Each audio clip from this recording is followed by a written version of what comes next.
Alors, pour terminer, je vous présente Anne-Cécile Granger, qui travaille à la filière cardiogène dont je vous ai parlé un petit peu ce matin. Elle va se présenter, elle va vous dire ce que c'est que cette filière pendant que les associations s'installent. Et donc, cette journée, vous avez compris que, en ce qui me concerne, je suis particulièrement toujours très heureux de présenter nos avancées, nos travaux aux associations de patients. Et en fait, l'idée de cette journée, elle est venue de manière assez simple. C'est qu'à la fois, c'était les 60 ans de la NCC, et donc, il fallait marquer le coup.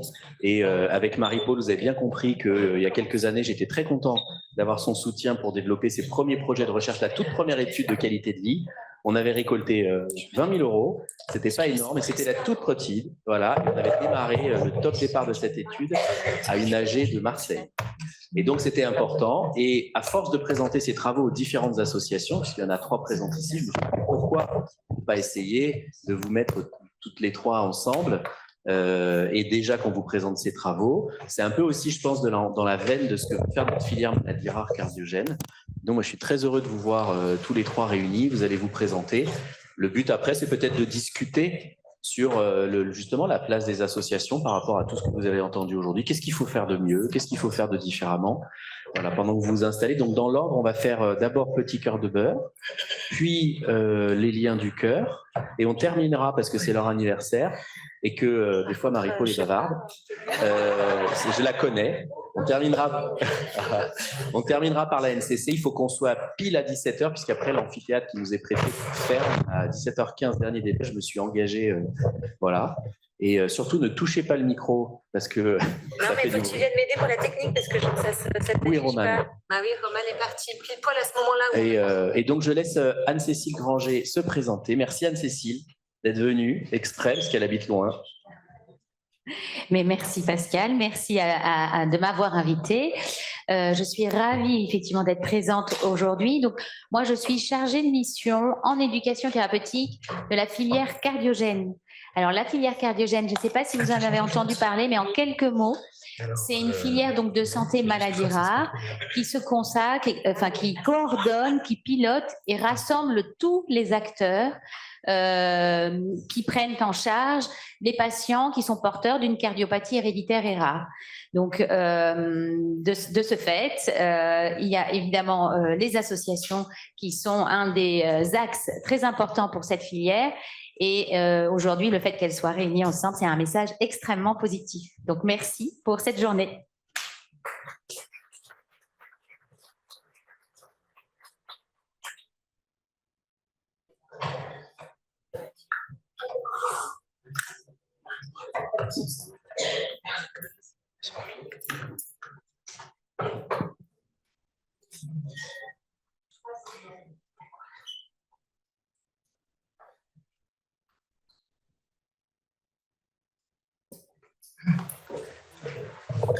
Alors, moi, je crois que je commence. Alors, l'idée, c'était de faire une table ronde. Donc, la table ronde, comme son nom l'indique, normalement, l'idée, c'est qu'on échange. Donc, on va essayer de faire une petite présentation quand même rapide des différentes associations qui sont présentes aujourd'hui. On est 3. On a choisi de vous présenter un support, mais on va essayer de faire court pour laisser vraiment la place aux échanges. Et on vous invite vraiment à nous poser toutes les questions sans tabou et à nous challenger, les modérateurs. Donc moi, je suis Gaëlle, je suis la fondatrice de l'association Petit Cœur de Beurre. Ça va le son? On m'entend? Ok. Je suis la fondatrice de l'association Petit Cœur de Beurre. Donc l'association a 9 ans et c'est l'âge de mon fils puisque j'ai créé l'association à la naissance de mon fils. Je n'étais pas du tout du secteur associatif auparavant. Bon, les cardiopathies congénitales, vous savez ce que c'est. Nous, au sein de l'association Petit Cœur de Beurre, on a des bénévoles sur l'ensemble du territoire français, même à La Réunion. On a ouvert une antenne à La Réunion, 80 bénévoles recrutés, formés. Lydie, par exemple, ici à Bordeaux. On est une équipe de 7 salariés qui est là pour aider au sein des 23 centres hospitaliers du réseau M3C, mais pas que. On travaille du diagnostic anténatal jusqu'à l'âge adulte. Et ça, on oublie souvent l'âge adulte parce que Petit Cœur de Beurre, on pense qu'on gère que les enfants, mais on gère aussi les adultes. Et on a différentes missions sociales qui sont le soutien aux patients et aux familles de patients. Avec notre réseau de bénévoles, on a parlé de père aidance ce matin, on organise des sorties famille, évidemment. L'information du patient, les fiches les essentielles, des fiches d'information qui sont sur notre site internet ou que vous pouvez retrouver parfois au sein de votre structure hospitalière qui les distribue. Des conférences en ligne, c'est les infocœurs qui sont à droite. Là, la prochaine se portera bientôt, c'est sur l'endocardite, il me semble. On a un guide parent, par exemple, et là, on travaille sur un guide patient adulte. On fait un soutien financier durant l'hospitalisation. Ça s'appelle la commission solidarité chez nous. Bien entendu, c'est soumis à des conditions financières. On fait des petits guides, comme là, vous voyez Pichou en bas. Là, on travaille sur le petit panda où on explique le cathétérisme aussi aux enfants. Et puis, on défend les droits des patients, notamment avec des sujets d'assurance emprunteur. Et là, je suis contente parce qu'on s'est dit aujourd'hui avec la NCC qu'on allait aller chez CNP Assurance bientôt ensemble. Donc, comme quoi, on peut réussir à bosser ensemble avec les assos. Et puis, évidemment, la défense des droits, ça passe aussi par ce qu'on connaît tous, enfin, pour beaucoup, les dossiers MDPH. Le soutien en structure hospitalière, c'est assez classique. C'est souvent du financement de matériel, jamais de matériel médical. C'est du matériel qui vise juste à améliorer le confort des patients à l'hôpital. Donc, vous voyez, il y a des fauteuils qui se déplient en lit la nuit pour que les parents puissent rester auprès de leur enfant, des ateliers bien-être pour les parents, mais aussi pour les soignants à l'hôpital, des décorations dans les services, des projets sur mesure. Là, il y a le Stade Toulousain, par exemple, à Toulouse. Vous reconnaissez, c'est Cyril Bay, en bas à droite. On aime bien faire venir un petit peu des célébrités ou quoi dans l'hôpital pour permettre de passer des bons moments. Le soutien à la recherche médicale, on en a beaucoup parlé aujourd'hui. Ça peut être soit un soutien financier, donc on finance par exemple chaque année une partie de la bourse jeunes chercheurs de la FCPC. On finance diverses études, mais on travaille aussi sur la construction du programme, sur ce qu'on appelle le design de la recherche. On a parlé de Cali NeuroRehab, par exemple. Et bien, tout à l'heure, effectivement, Cali NeuroRehab, Petit Cœur de Beurre est partenaire et nous, on va avoir ce rôle de patient-chercheur, notamment dans ce programme. C'est-à-dire que, par exemple, là, le petit document que vous voyez, c'est les grandes étapes du programme Cali NeuroRehab. Ça, c'est un document pour les patients parce que les médecins, quand ils font de la recherche, en fait, ils sont dans leur truc. Je ne veux pas vous embêter, mais quand vous faites de la recherche, ils font leur truc. Mais nous, patients, on ne comprend pas forcément tout ce qui va se passer pour nous dans le cadre de ce programme de recherche. Donc, on est là aussi pour aider à faire passer des messages simples aux patients et à les rendre accessibles. On sensibilise aux cardiopathie congénitale, notamment via l'exposition Ma cicatrice, mon hymne à la vie. Vous pouvez retrouver toutes les photos sur le site macicatrice.fr et c'est une exposition qui tourne en ce moment. Elle est à Strasbourg. Donc, effectivement, je crois que c'est Strasbourg, en fait, aujourd'hui, via notamment un programme de sensibilisation à l'école qui s'appelle Petit Cœur de Beurre à l'école, puisqu'on est agréé éducation nationale pour faire des interventions dans les écoles, et un programme de sensibilisation à la pratique de l'activité physique et ou sportive chez les enfants atteints de cardiopathie congénitale avec notre journée Même pas peur d'elle, le MPPD. Et puis enfin, dernière chose, on est là aussi pour participer à l'élaboration des politiques de santé publique. Alors c'est un mot qui est un peu barbare, ça veut dire quoi? Eh bien, on est là pour travailler avec les institutions pour faire changer, par exemple, les inclusions. Tout à l'heure, Johanna a parlé des réseaux de suivi des enfants vulnérables en Auvergne-Rhône-Alpes, par exemple. Avant, les enfants n'étaient pas dans les critères d'inclusion. Il n'y avait que les primaires. Et nous, on a appelé 15, 20, 30 fois. Et au bout de la 30e fois, ils nous ont dit « Bon, ok, on vous met à l'ordre du jour » parce qu'on les a harcelés. Et au bout de 30 fois, donc ils ont finalement parlé des cardiopathies. On s'est réunis avec les réseaux de suivi des enfants vulnérables d'Auvergne-Rhône-Alpes et les cardios des 3 centres du réseau M3C d'Auvergne-Rhône-Alpes. On a travaillé ensemble et on a inclus ces enfants avec cardiopathie congénitale pour faire en sorte que ce soit plus simple dans le parcours des enfants qui peuvent avoir des troubles du neurodéveloppement et dans le diagnostic et dans la prise en charge. Donc ça, c'est ce qu'on essaie de faire. Notamment, on a un gros programme aujourd'hui autour du trouble du neurodéveloppement sur ces sujets-là. On participe à des groupes de travail, notamment par exemple à la FCPC, filiale de cardiologie pédiatrique et congénitale. Moi, je suis au sein d'un groupe de travail sur l'annonce du diagnostic. Parce qu'eux veulent écrire des recommandations, les médecins, sur comment on annonce un diagnostic. Eh bien, nous, on a un représentant qui va dire moi, la voix du patient, vous m'écoutez. Moi, j'ai des... Donc, c'est ça aussi d'être représentant des usagers, c'est de porter cette voix du patient. Donc, en fait, ce que je veux vous dire par là, c'est que tout ce que vous vivez, si vous nous racontez les choses, ça va nous permettre de nous nourrir pour aller porter cette voix-là auprès des instances. Donc, n'hésitez pas à nous raconter votre vie. C'est ce qui nous nourrit chaque jour. Voilà, puis après, évidemment, Anne-Cécile est en charge de l'ETP chez Cardiogène, l'éducation thérapeutique du patient. Nous, on est facilitateur de TP, on crée des outils de TP, on aide à construire des programmes de TP. On appartient à différentes filières de santé, maladies rares, cardiogènes et handies rares, à l'Alliance maladies rares. On travaille aussi, on appartient aussi à un réseau européen qui s'appelle le Regnguardart et on développe aussi la démocratie en santé avec cette notion d'expérience patient. Voilà un petit peu, j'ai essayé de faire vite pour pas trop vous parler.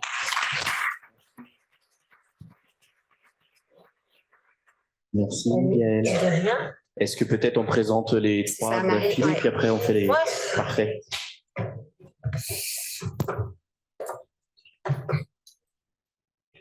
Ouais.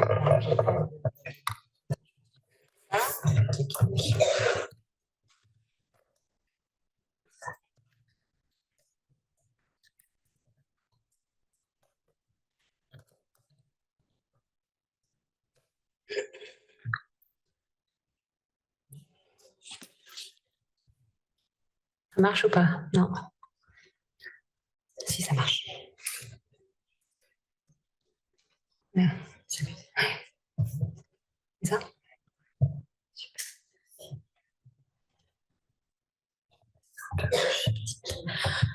Bonjour, Maria, responsable des bénévoles des Liens du Cœur. Pour commencer la présentation, on va vous lancer une toute petite vidéo et puis je vous dirai ensuite ce qui n'aura pas été dit dans la vidéo sur ce qu'on fait. Mais on a beaucoup de points communs, bien sûr avec Petit Cœur de Beurre et avec la NCC. On a tous les mêmes missions d'accompagnement et de soutien aux familles, aux structures hospitalières, au soutien de la recherche. C'est bon? On y va.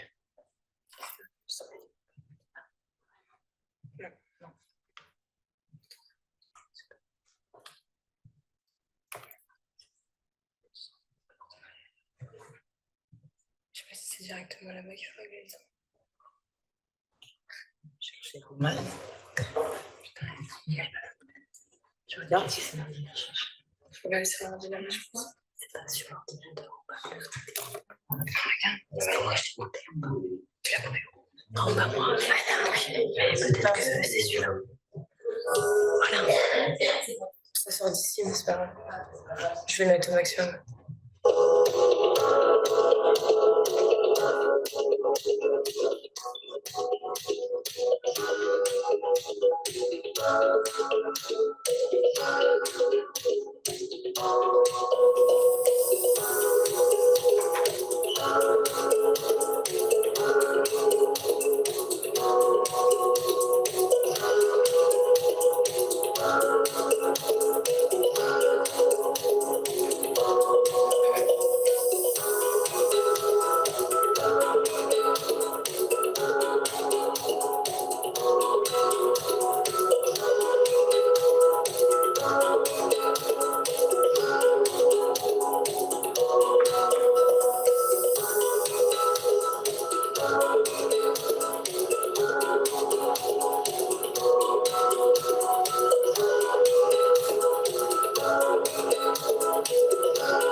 ça me fait sourire, ça rappelle plein de bons souvenirs, c'est chouette.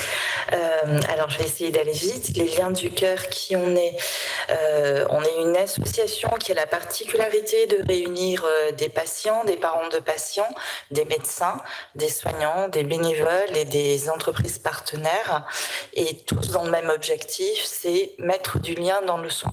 Parce qu'on sait que l'hôpital fait beaucoup, mais que malheureusement, l'hôpital ne peut pas tout. Donc nous, on va essayer d'apporter ce que l'hôpital ne peut malheureusement pas apporter. Dans les images que vous avez vues, on voit beaucoup de cafés-rencontres.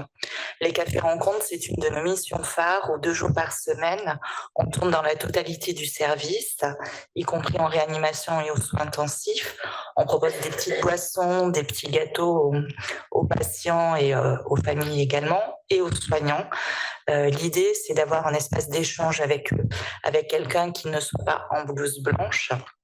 Et de ces cafés-rencontres sont nées pas mal d'idées qu'on a développées ensuite pour l'association.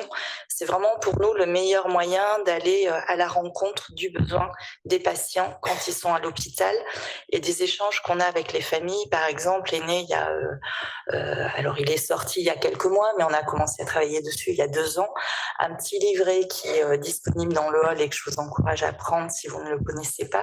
C'est l'abécédaire des mots bizarres des cardiopathies congénitales.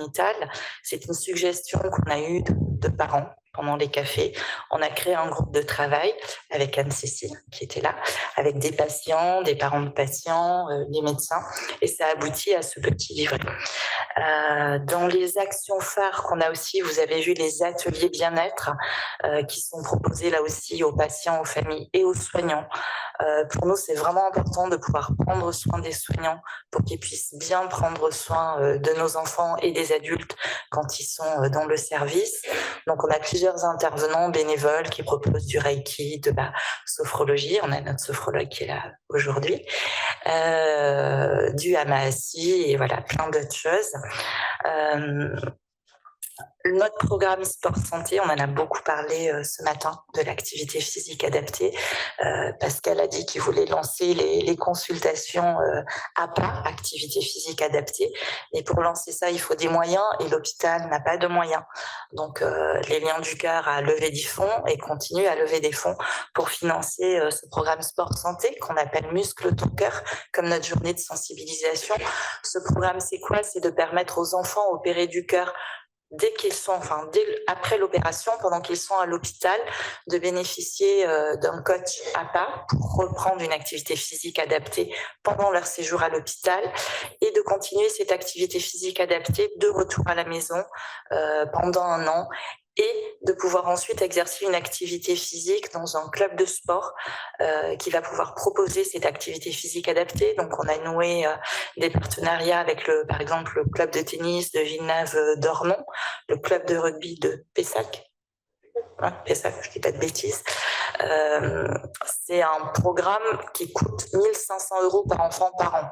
Donc, quand on parlait du coût de ce que représente l'activité physique adaptée, effectivement, c'est très, très important. Le dernier projet, entre autres, parce qu'on en a plein qu'on porte, mais celui-là est très important, c'est la construction d'une maison des familles sur le site de l'hôpital Olévêque, ici à Pessac, pas très, très loin d'ici, parce qu'à Bordeaux, on a 3 maisons des familles, mais qui sont toutes les 3 à Bordeaux-Centre, à côté de l'hôpital des enfants. Et du coup, les familles qui viennent de très très loin sont loin. En attendant, depuis 2018, on a mis en place une navette des familles que vous avez pu voir dans la vidéo et qui relie quotidiennement les 3 maisons des familles à l'hôpital. Elle fait un aller-retour par jour, mais c'est des horaires contraints, bien sûr, pour les familles. Donc, le projet est lancé. On espère que la maison pourra sortir de terre en 2025-2026.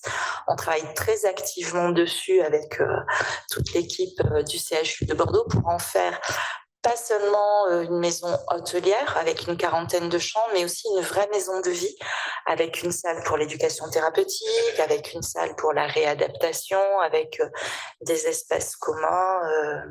Voilà, je vais m'arrêter là parce que sinon je pourrais en parler longtemps. Et je vais laisser la parole à Delphine pour la NCC.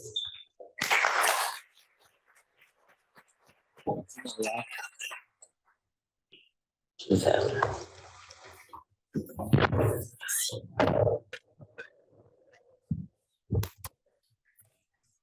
Ok, pardon.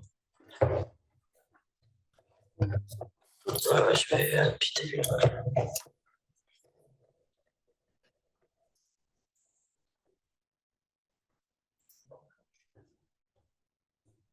Rappelez Romane si...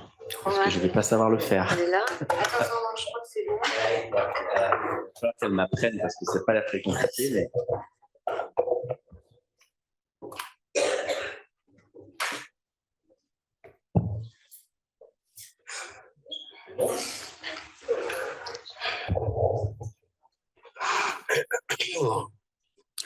Bonjour à tous, donc je suis Delphine de la NCC. Je vais vous présenter notre association. Je vais utiliser notre communiqué de presse. Je vais être brève en fait. On a fait notre assemblée générale ce matin, donc je ne vais pas reprendre l'ensemble des actions telles qu'elles sont proposées pour comme on a fait ce matin, on va partir, voilà. Donc c'est vrai que l'Association nationale des cardiaques congénitaux, NCC, c'est une association qui a été créée donc en février 1963 pour tous les enfants et leurs parents et pour les adultes cardiaques congénitaux. Alors, qui nous sommes? On est des bénévoles, on n'est pas tous cardiaques, congénitales, ou alors on est parents d'enfants nés cardiaques. Et puis on essaie de répondre à toutes les questions, on essaie de guider. On écoute aussi beaucoup, on aide sur des actions concrètes. Parfois, c'est des choses très simples dont les gens ils ont besoin. En travaillant en réseau aussi avec des cardiologues congénitalistes et des experts des centres de référence. Et puis, malgré tout ce travail effectué par ses membres tout au long de ces années, et depuis, alors à l'époque c'était 58 ans et là c'est 60 ans, il reste encore à faire pour que les spécificités des cardiaques congénitaux soient reconnues et comprises. Et ça, on l'a bien vu tout au long de l'après-midi sur les différents temps que nous avons eus. On a des objectifs. Apporter un soutien, défendre les intérêts matériaux et moraux pour chacun des cardiaques congénitaux, surtout au niveau des services publics, devant les maisons départementales des personnes handicapées, MDPH. On n'hésite pas en fait à accompagner les familles quand elles le souhaitent. On se soutient, on s'aide aussi, on aide la recherche. On essaie de sensibiliser les pouvoirs publics. Et Marie-Paul, peut-être, on dira plus de mots que ce que je vais pouvoir vous dire. On fournit des informations sur le droit relatif au handicap. On apporte un soutien moral et psychologique. On conseille, notamment pour l'intégration scolaire et professionnelle, et aussi pour la partie crèche, parce que j'ai une petite casquette de professionnel de la petite enfance.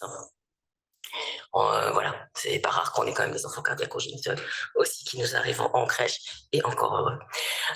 On a des comités régionaux, on a des réunions au niveau du national, on a un mode de communication qui est à travers une revue qui s'appelle À cœur ouvert. On a un site web, on a un compte Hello Asso, un petit peu comme toutes les associations à l'heure d'aujourd'hui. Et puis, on a un service d'écoute, d'accueil, de soutien lors de l'annonce d'une cardiopathie ou pour les interventions chirurgicales quand ils nous sont signalés. Il nous arrive régulièrement que des cardiologues fassent appel à nous, en fait, pour des échanges avec des familles aussi. On participe au collectif santé des grandes agglomérations et la NCC organise et participe à des journées spécialisées sur des sujets médicaux, paramédicaux, sociaux qui permettent de rencontrer les cardiologues, des chirurgiens congénitalistes, des hématologues, des gynécologues, etc. Alors l'association est membre actif au sein de différentes instances, mais je crois que les deux associations précédentes les ont citées, donc je pense que je ne vais pas les reciter une fois de plus. Là, ils sont pas. D'accord. Il y en a une qui n'a pas été citée, me dit Marie-Paul, c'est ECODO, European Congenitalist Heart Disease Organization. Bon, j'ai un niveau d'anglais qui n'est pas formidable. Ah oui, c'est la réunion des associations de cardiopathie congénitale européennes avec tous les pays, c'est sympa. L'Islande, tout ça. On peut comparer et on retrouve les mêmes. Par contre, c'est bien parce qu'on retrouve un même souci. On n'est pas mieux en France qu'ailleurs, mais on travaille ensemble et ça nous donne des aides et des outils. Voilà. Donc voilà, j'ai fait relativement bref. Marie-Paul va pouvoir répondre. Non, c'est bon, Marie-Paul répondra éventuellement à des questions s'il y en avait. La seule chose, c'est... Non, je parle pas. Non, mais on lui a demandé, Sébastien. Alors, voilà. La seule chose, c'est que pour les 60 ans... Voilà, mais nous, ça, c'est bien. Je vous propose ceci. Je ne l'ai pas plus fort, je ne sais pas si...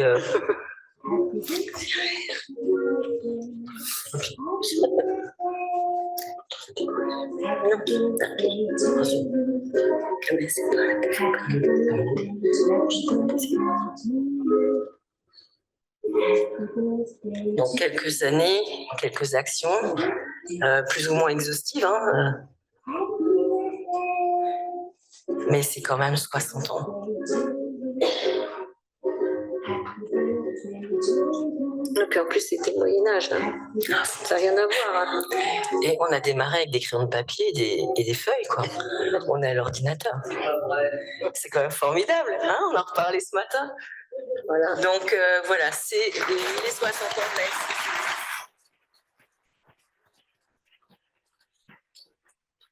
Bon, merci et bon anniversaire. Hein. Merci. C'est magnifique, 60 ans. Et le fils des fondateurs est dans la salle. Alors, je pense qu'il est assez discret. Alors, il est là-bas. Il est là-bas. Joyeux anniversaire.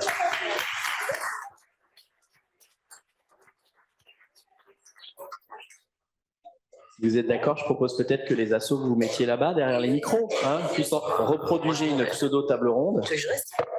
Et puis, donc, il nous reste un peu moins d'une demi-heure. Là, le but maintenant, c'est qu'il y ait des vrais échanges sans aucun tabou et constructifs avec tous les partenaires qu'il y a ici. Il y a vraiment des partenaires très différents, hein, puisqu'il y a des patients, il y a des associations, il y a des soignants, il y a même des directeurs d'hôpitaux. On n'en parle pas beaucoup et des fois, il y a du bashing contre les directeurs d'hôpitaux, mais par exemple, non, mais c'est important. En plus, on ne se connaît pas avec ce directeur, mais le directeur de l'Institut Saint-Pierre-Palavas, qui est une petite structure, il y a 20 ans, ce n'était pas grand-chose, a participé à la création de cette recherche dont on parle aujourd'hui. On a eu un directeur qui s'est dit ça, c'est visionnaire, et donc on va vous aider, on va vous acheter la VO2, on va vous recruter du temps infirmier pour le TP. Et donc, avant d'être célèbre par les fonds qu'on recrute sur la recherche, eh ben, on a besoin aussi de ces partenaires. Et bon, voilà. Et c'est vraiment bien, je trouve, que vous soyez là aujourd'hui. Parce qu'on a besoin de tout le monde, en fait, les associations, les patients, les soignants et aussi nos représentants administratifs que parfois on critique un peu et en fait certains nous soutiennent beaucoup. Donc le but maintenant, c'est que vous posiez les questions, que vous essayiez de nous dire éventuellement ce qu'il faudrait améliorer, changer. Moi, je suis très content qu'il y ait 3 associations comme aujourd'hui qui soient présentes parce qu'on travaille, nous les soignants, directement avec vous régulièrement. Et donc voilà, la parole est à vous. Faites une espèce de synthèse de ce que vous avez entendu aujourd'hui, et puis n'hésitez pas à nous dire à tous, parce qu'on est là pour ça, hein, ce que vous pensez être la cardiologie congénitale de l'avenir, puisqu'en 60 ans c'est long. Il y a 60 ans, j'imagine que ça n'était pas comme aujourd'hui. Et voilà, n'hésitez pas à poser des questions. Les modes de communication n'étant pas les mêmes, les informations ne circulaient pas de la même manière. On en parlait encore ce matin, on ne doit pas oublier qu'à l'heure d'aujourd'hui, il y a de nombreux cardiaques congénitaux, comment il a dit ce matin, tout à l'heure, Seb, vieillissants, proche de la retraite, je ne sais plus combien il a dit. Voilà, de 3e âge, voire plus. Hein, et qu'on doit aussi penser à eux parce que les réseaux, ce n'est pas forcément leur tasse de thé. Ils ont aussi besoin d'un format papier, ils ont besoin du coup de téléphone, hein. Ils ont besoin de rencontres en fait. Hein. Par contre, je voulais remercier Sylvain Timothée qui a fait le déplacement du Château des Côtes. On a notre siège social, je le remercie. Et je pense qu'aujourd'hui, il a découvert des choses. Il va pouvoir nous aider, enfin motiver ses équipes, parce que c'est ça le problème des gens. Le fait de se rencontrer, ça n'a rien à voir. Hein. Quand on se rencontre physiquement, on fait un meilleur travail, c'est sûr. La visio, c'est gentil, même les petits revues qu'on envoie, Internet. Mais je pense que le contact comme ça, sur place, avec des gens, c'est ça qui aide le mieux. Mais ça fait du bruit de micro. On travaille tous. Merci. Oui, très rapidement, moi, c'est un vrai plaisir d'être ici. Ça me motive et ça a mis un point sur lequel je discute énormément avec mes équipes, c'est que l'avenir, c'est le travail en commun. C'est le travail en commun de l'ensemble des professionnels autour du patient. Et toujours le patient au centre. Mais ce travail qu'on essaye de faire, nous, au quotidien, dans l'établissement, il est difficile, il est complexe. C'est ce qu'il y a de plus difficile quand on dirige un établissement. Franchement, on entend parler d'argent, mais le plus difficile, c'est de faire travailler les gens autour du patient. C'est ça le plus dur, en fait. Quand on réussit ça... Pas autour. Avec le patient, ouais. pardon. Avec le patient. Voilà. Et moi, c'est ce que j'essaye de mettre en place au quotidien. Et ça fait plaisir parce qu'en fait, on n'a parlé que de ça depuis ce matin. J'ai eu le sentiment qu'on a parlé que de ça. Donc, c'est bien. Parce que le reste, l'argent, tout ça, on est tous des bonnes volontés, on arrive toujours à en trouver. Il y en a plein d'argent, en fait. Il faut juste savoir aller le chercher. Mais, Si vous avez des pistes, on est preneurs. J'en cherche tous les jours, mais on en trouve. Tous, grâce à vous, grâce... Je pense que mon trésorier est d'accord là. Merci encore pour l'invitation, Marie-Paul, et bravo pour 60 ans. Merci. Magnifique. Là, vous avez abordé un sujet qui est quand même important. On n'a pas beaucoup parlé aujourd'hui, c'est la cardiologie congénitale adulte. Si on regarde les chiffres, on va se prendre une vague qui est absolument monumentale et qui est très positive, puisque ça veut dire que ces patients vieillissent et qu'on les a de mieux en mieux pris en charge, de mieux en mieux opérés, etc. Donc ça, c'est quelque chose, par exemple, c'est un axe de travail commun qu'on n'a pas trop fait. On a beaucoup centré sur le périnatal, sur l'amélioration de la survie, puis de la qualité de vie des enfants, le neurodéveloppement, etc. Et c'est vrai que maintenant, et vous les associations et nous les soignants, je pense que dans un avenir très très proche, puisqu'on voit déjà une pénurie de lits d'hôpitaux pour les adultes avec des cardiopathies congénitales, il va vraiment falloir qu'on ait un axe très fort. Il y a eu un plan cancer qui a très bien marché en France d'ailleurs. Et je pense qu'à un moment donné, il va falloir réfléchir à faire du lobbying tous ensemble pour prendre en charge cette question-là. Il y a plein de questions, mais celle-ci, c'est presque celle qui m'inquiète le plus. Moi, je suis pédiatre de formation, avant d'être cardiologue pédiatre. Et aujourd'hui, je vois autant d'adultes, si ce n'est plus, que d'enfants. Donc, on est en train de former des congénitalistes adultes qui vont faire que ça. Mais ça va être une énergie importante avec des malades très particuliers. Ils vont faire non seulement les problèmes de leur cardiopathie congénitale, mais aussi, comme tout le monde, vieillir. Avancer en âge. Voilà, et j'ai beaucoup aimé votre intervention sur, je ne sais pas où il est, sur la transition, voilà, vous, parce que vraiment, et même avec Johanna Calderon, on y pense en ce moment à se dire, mais il y a un axe de recherche aussi dans cette population-là sur l'autonomie, les troubles du neurodéveloppement chez l'adulte, etc. Donc voilà, c'était un des sujets, je pense, que les associations vont devoir, peut-être que c'est un point commun, un dénominateur commun à prendre en charge. Et voilà, moi, en tant que médecin, je pense que là, les années qui viennent, on va être confrontés à ça. On prend, et si tu n'avais pas dit que tu voulais lancer un programme de recherche, je t'aurais posé la question, parce qu'effectivement, le neurodéveloppement, on en parle beaucoup et c'est très bien, il faut en parler, mais je pense qu'il y a aussi des problématiques de neurodéveloppement chez l'adulte. Les adultes qui ont une cardiopathie congénitale se posent beaucoup de questions sur des troubles qu'ils rencontrent après des interventions, et c'est vrai que c'est difficile d'avoir des réponses. Mais tu as raison, quand on passe dans le service, moi je suis frappée depuis quelques mois par le nombre d'adultes qu'on voit en permanence en réanimation et aux soins intensifs. C'est vraiment une pente croissante. Pardon, sur la population adulte, je voulais juste aussi préciser, si jamais vous ne l'avez pas encore fait, elle est encore ouverte, on a lancé nous une enquête dédiée aux patients adultes. On a déjà eu 800 répondants. Maintenant, il faut éplucher cette enquête, mais on ne l'a pas fermée. Donc, si vous voulez la diffuser, je crois que je te l'avais transmise, Marie-Paul. Ouais, vous l'avez diffusée. Mais ça va certainement, nous, l'objectif de cette enquête, c'est de voir s'il y a des trous dans la raquette et voir s'il y a des sujets, par exemple. Moi, le foie. Le foie, c'est nous, les adultes, nous en parlent beaucoup. Ça devient un vrai sujet, le foie. Et pour autant, j'ai l'impression qu'il n'y a pas de recherche, il n'y a pas de... Le dos, c'est un vrai sujet. On n'en parle pas. Enfin, on n'en parle pas. Les patients en parlent, mais vous, les médecins, il n'y a pas de recherche là-dessus. Donc, c'est l'objectif de ces enquêtes. Donc, allez répondre à l'enquête. Pour répondre à la question, je me rappelle, alors je ne peux pas dire le nombre d'années, mais il y a quelques années, il y avait déjà eu une enquête, une statistique sur le nombre de cardiaques congénitaux, disons, qui devenaient adultes. Alors, je ne sais pas qui avait, tu ne te rappelles pas, Marie-Paul, l'initiative? C'est nous. Ah, c'est nous, donc, il y a quelque part cette enquête, effectivement, elle était bien Dans ton garage. Par rapport à ce que vous disiez.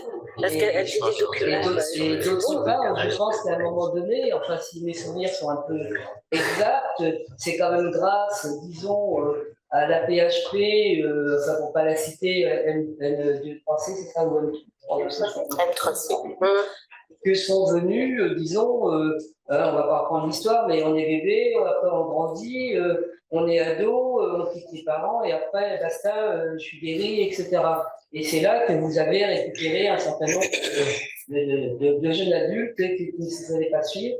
On en a quand même l'exemple, disons, à la NCC, où on a vu pas mal de jeunes qui, malheureusement, ne sont plus là aujourd'hui, qui ont été négligents sur leur santé. Donc, effectivement, vous avez raison. Je ne sais pas comment dirait Sébastien, peut-être qu'il a vu, il dit ça, je ne sais pas, mais je pense que quand on commence à avoir une quarantaine d'années, 45, effectivement, on ne se posait pas la question. Il y a encore 20 ans. Notre ancien trésorier, Yves, je ne sais pas quel âge il a, mais il est près de 76 ans. 75. Donc, c'est un réel problème. Est-ce qu'il y a d'autres problématiques dans la salle, peut-être? Ah oui. Ok, super. Ce que je voulais dire, je vais vous donner un sujet tout de suite très bien. C'est bien vieillir avec une cardiopathie. Quand on a eu une cardiopathie, quand on est né avec une cardiopathie, qu'on a été opéré assez tard, et au jour d'aujourd'hui, on dirait au 3e âge, parce que je suis retraitée, ça paraît pas, mais je suis retraitée, et donc bien vieillir avec une cardiopathie en ayant presque dans un an 70 ans, je pense que c'est un sujet qu'il faudrait que vous abordiez, parce que je me soigne, je vais voir des médecins, je fais ce qu'il faut pour, mais il n'y a aucune structure, il n'y a aucun accompagnement par rapport aux personnes adultes handicapées vieillissant. Et ça, c'est un sujet qu'il faudrait que vous vous penchiez dessus. Merci en tout cas. Non, je suis complètement d'accord avec vous. Quand j'ai passé vous savez, à un moment donné, on est nommé professeur et on appelle ça l'HDR, l'habilitation à diriger des recherches. Ma dernière diapo, ça s'appelait vivre plutôt que survivre avec une cardiopathie congénitale. On n'est pas très loin. Mais vous avez raison. On n'a pas assez du tout axé notre énergie, les soignants, les associations de patients aussi. Et on est en train de s'en occuper avec du retard, je pense. Et c'est majeur ce que vous dites, vraiment très important. Mais ça veut dire qu'en fait, nous, on est hyper spécialisés et trop spécialisés.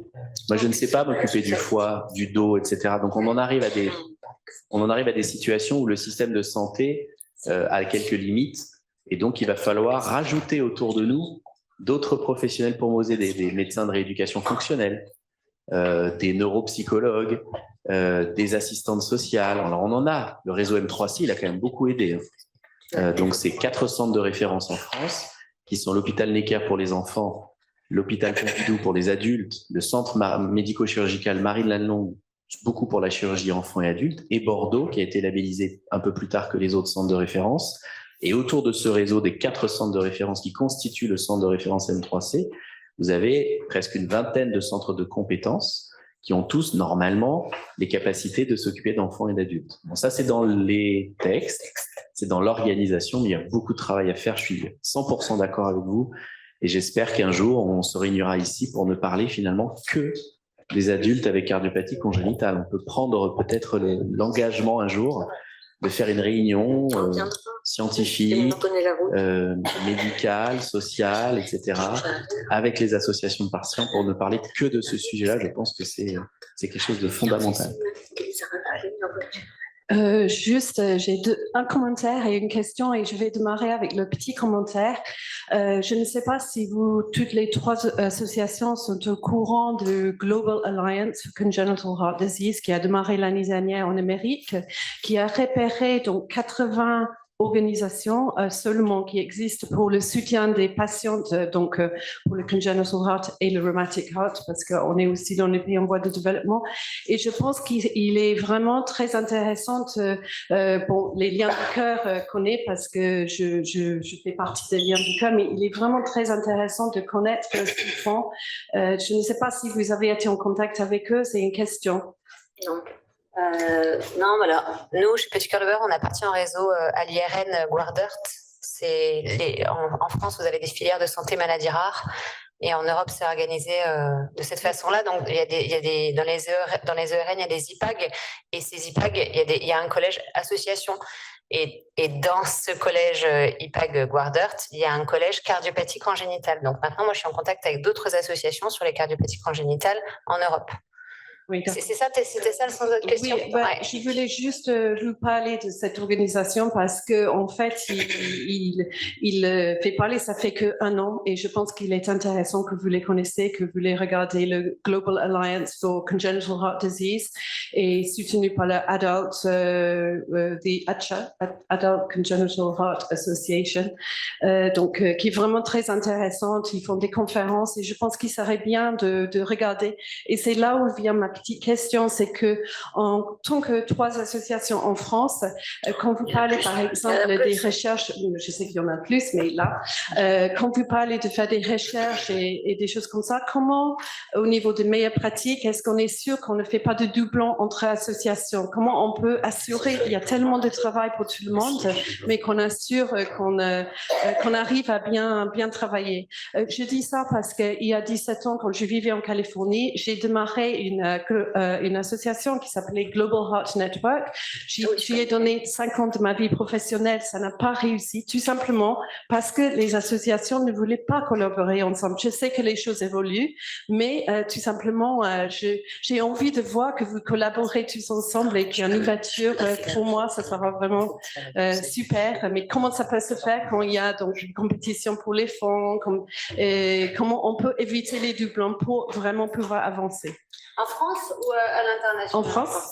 En France, on est quand même c'est un petit monde, hein, malgré tout, on se connaît un peu plus tous. Donc, les chercheurs qui travaillent notamment sur les sciences humaines et sociales sont souvent beaucoup les mêmes. Donc, les chercheurs connaissent aussi les associations de patients, donc ça se fait assez naturellement. En fait, tu ne peux pas réellement avoir de doublons parce que la recherche, ce n'est pas réellement nous, associations, qui l'apportons, mais les médecins. Et je pense que Pascal voulait intervenir. Et je pense que même si on était 2, 3 associations à soutenir le même projet de recherche, au contraire, tu vois, ça permet d'apporter ça apporte plus de tout. En fait, je pense que Pascal ne va pas dire le contraire. Non, mais je pense que vous posez la meilleure question que j'attendais. Si vous ne l'aviez pas posée, je l'aurais posée. Bravo. It's the best question of the day. Donc moi, je reviens du congrès mondial de cardiopédiatrie qui a eu lieu à Washington. On a présenté tous ces résultats. Ils y étaient. Et ça m'a donné la même idée. On ne se connaît pas. Je me suis dit, c'est vrai qu'il y a des points communs.